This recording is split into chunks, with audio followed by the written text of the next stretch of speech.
First of all, that was an NC2A tournament game. You know, the intensity on every play, the runs back and forth. Give Springs a lot of credit. They had a good game plan, doubling Nicholas K every time he caught the basketball, and that was very effective. And obviously, from the last game, they made a really good adjustment on that. They made timely shots. They got hot in the second half and made some threes. We did what we've been doing all year long. You know, it hasn't been blowouts on our way to however many wins we had. We've had tough games, and you know, they took the lead in the second half, and that could have been an opportunity for them to extend it. And I thought our guys regrouped, and you know, we just made some timely plays just to, you know, keep the momentum of the game. But it was a great game. Again, give Springs a lot of credit. A lot of fun to coach a game like that. All right, questions? Coach, talk a little bit about, you just mentioned, Nicholas K kind of got shut down for shooting, but he led all rebounds with 10.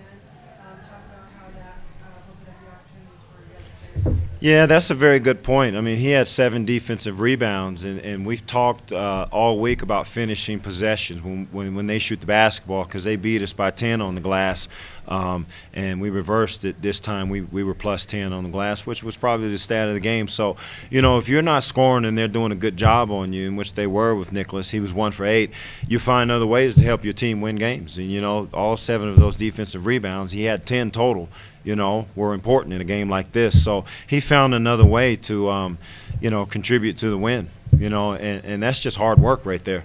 You could pout and say I ain't scoring, or you can do something about it, help in other areas of the game, and that's what the game of basketball is.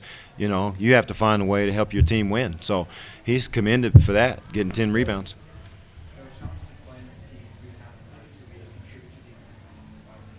Well, I think more than anything, it helped with the build-up, with their, fan base and our fan base, just the build-up. People wanted to see us play again, especially because they played us tough the last time. You know, I'm not one to believe, okay, it's hard to beat a team 4 times. I don't believe that. Either you're good enough or you're not on that particular night. The thing that made it easy is the preparation part of it. There wasn't any guesswork on personnel on either side of it. We knew them, they knew us. And, again, give Coach Culver credit for making some good adjustments. But to me, you know, it's the start of a rivalry. These are how rivalries start, you know, when you have tough games, especially in the NC2A tournament. So, but we didn't play too much into that. We're playing them for the 4th time. You know what? We're just very blessed to jump it up and play in the NC2A tournament. So I don't care who we play.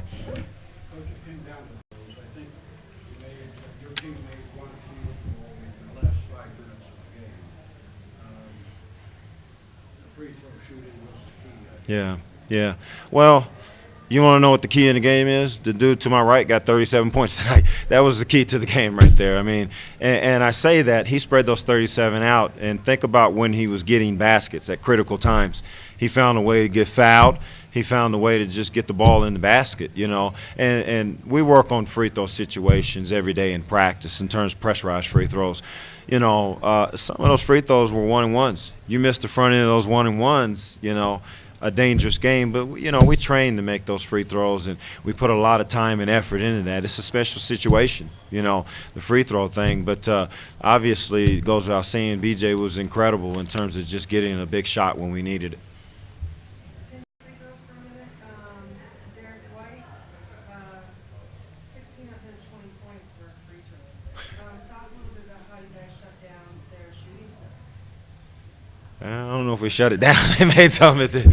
I mean, all we talked about, you can ask these guys, is limit Derrick White's free throws. Limit Derrick White's free throws. Well, he got 18 last game. He got 18 this game. So he made 16 of them. But what I thought we did was we didn't give a lot of and-ones and easy stuff at the basket. You know, he did have to go and earn them at the free throw line, and that kept him in the game there. I don't know.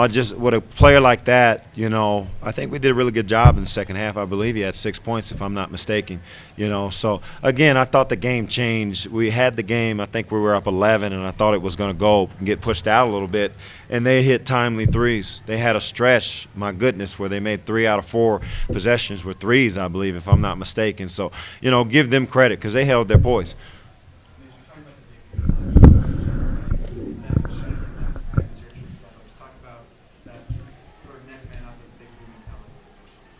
Well, I think, as Coach said, BJ covered probably for both of us at times. He was the go-to guy and getting to the free throw line and making, most of his shots in the first half. He got on a real big roll. So, when one of us isn't clicking, then someone else has to pick it up. And we had some great minutes from guys like Sam Porter came in and gave us some great rebounds. Harrison Goodrick was really good tonight, and other guys did a good job too.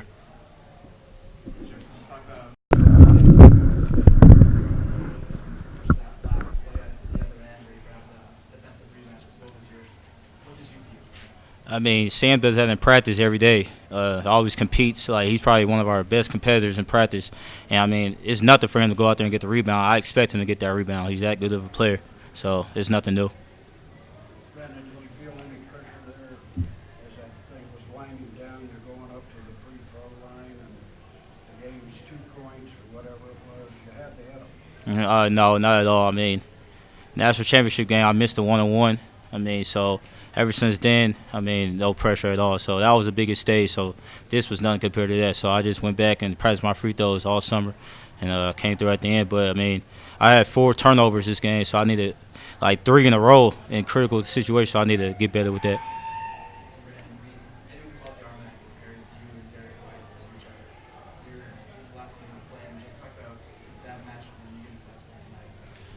I mean, last game, all we heard this past week was about Derrick White. I mean, we were sick about hearing on even my girl was asking what we gonna do about him. So, I mean, I was sick about hearing it. But he's a great player. I mean, you can't take that away from him. But I mean, I think we did a good job. I think he was 2 for 9, but he got 18 free throws again. But I mean, he didn't make many field goals, so that's what we shut him down.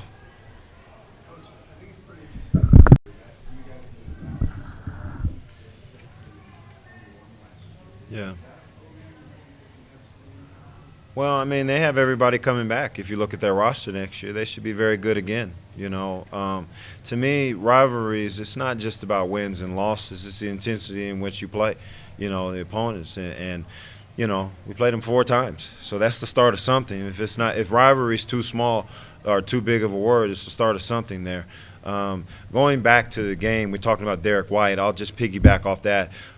He did go 16 for 18 from the line. The reason why we're able to weather that, and this is different than the last game, he went 15 for 15, Brandon Jefferson.